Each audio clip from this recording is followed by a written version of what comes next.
আসসালামু আলাইকুম, সবাইকে স্বাগত জানাচ্ছি এখনকার বাংলা সংবাদে। প্রথমেই সংবাদ শিরোনাম। শুরুতেই জানিয়ে দিব, খামেনির শোক যাত্রায় লাখো মানুষের ঢল।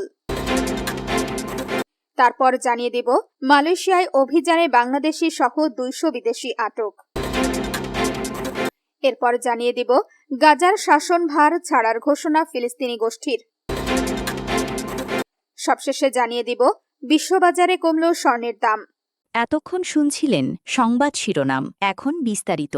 তার আগে আপনি যদি ইরানের পক্ষে থাকেন তাহলে ভিডিওটি লাইক করে চ্যানেলটি সাবস্ক্রাইব করে কমেন্টে লিখুন স্ট্যান্ড উইথ ইরান। খামেনির শোক যাত্রায় লাখো মানুষের ঢল। ইরানের প্রয়াত সর্বোচ্চ নেতা আয়াতুল্লাহ আলী খামেনির শেষ বিদায়ের মূল শোক যাত্রায় লাখো মানুষ অংশ নিয়েছেন। ইরানি গণমাধ্যমের প্রতিবেদনগুলোতে বলা হয়েছে, খামেনির তেহরানের শেষ বিদায় অনুষ্ঠান চলবে বিকাল 5টা পর্যন্ত। শোকযাত্রা পরিচালনার সদর দপ্তর থেকে এই ঘোষণা দেওয়া হয়েছে। সোমবার সকাল থেকে দেশটির সাবেক নেতার মরদেহ এবং তার সঙ্গে প্রায় 4 মাস আগে যুক্তরাষ্ট্র ও ইসরায়েলের হামলায় নিহত হওয়া কয়েকজন আত্মীয়ের কফিন একটি ট্রেলারে করে তেহরানের মোসাল্লা থেকে নিয়ে যাওয়া হচ্ছে। কফিনগুলো তেহরানের আজাদি স্কোয়ার পর্যন্ত 10 কিলোমিটার পথ অতিক্রম করবে বলে নির্ধারিত রয়েছে। বিশাল জনসমাগমের এই অনুষ্ঠানটি 10 ঘন্টারও বেশি সময় ধরে চলবে বলে আশা করা হচ্ছে।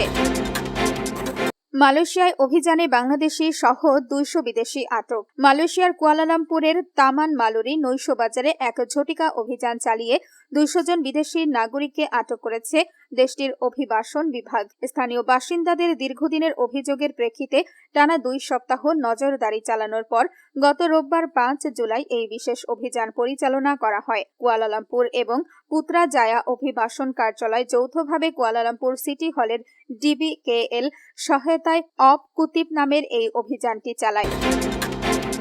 গাজার শাসনভার ছাড়ার ঘোষণা ফিলিস্তিনি গোষ্ঠীর। ফিলিস্তিনের অবরুদ্ধ গাজা উপত্যকায় নতুন প্রশাসনিক ব্যবস্থার পথ সুগম করতে নিজেদের শাসন সংস্থা বিলুপ্ত করার ঘোষণা করেছে বর্তমান গাজা সরকার। এই প্রক্রিয়ার অংশ হিসেবে সরকারের জরুরি কমিটির বিলুপ্তি ঘোষণা করা হয়েছে এবং কমিটির ভারপ্রাপ্ত chairman Mohammad Abdul Khalek Al Farra আনুষ্ঠানিকভাবে পদত্যাগ করেছেন। মূলত national committee for the administration of Gaza NCAG এর কাছে গাজার বেসামরিক শাসনভার ও প্রশাসনিক দায়িত্ব হস্তান্তরের প্রস্তুতি হিসেবেই এই পদক্ষেপ নেওয়া হয়েছে বলে সোমবার 6 জুলাই সরকারি এক বিবৃতিতে জানানো হয়েছে। বিশ্ববাজারে কমল স্বর্ণের দাম। যুক্তরাষ্ট্রের ডলারের মূল্য সামান্য বৃদ্ধি পাওয়ায় আন্তর্জাতিক বাজারে আজ সোমবার 6 জুলাই স্বর্ণের দাম কিছুটা কমেছে। এর আগে আজকের সেশনের শুরুতেই মূল্যবান এই ধাতুর দাম 2 সপ্তাহের মধ্যে সর্বোচ্চ স্তরে পৌঁছেছিল। চলতি সপ্তাহের শেষের দিকে মার্কিন কেন্দ্রীয় ব্যাংক ফেডারেল রিজার্ভের সর্বশেষ নীতি নির্ধারণী বৈঠকের কার্যবিবরণী প্রকাশের অপেক্ষায় রয়েছেন বিনিয়োগকারীরা, যার প্রভাব পড়েছে ডলার ও স্বর্ণের বাজারে। আন্তর্জাতিক বাজার বিশ্লেষণে দেখা গেছে, গ্রিনিচ মান সময় 11টা 23 মিনিটে স্পট গোল্ড বা প্রতি আউন্স স্বর্ণের দাম 0.46% কমে 4156.36 ডলারে নেমে আসে। এর আগে সেশনের শুরুতেই প্রতি আউন্স স্বর্ণের দাম 4202.13 ডলারে উঠেছিল, যা গত 22 জুনের পর সর্বোচ্চ। অন্যদিকে আগামী আগস্টে সরবরাহের চুক্তিতে যুক্তরাষ্ট্রের স্বর্ণের ফিউচার মূল্য 1.1% বেড়ে প্রতি আউন্স 4168.90 ডলারে দাঁড়ায়।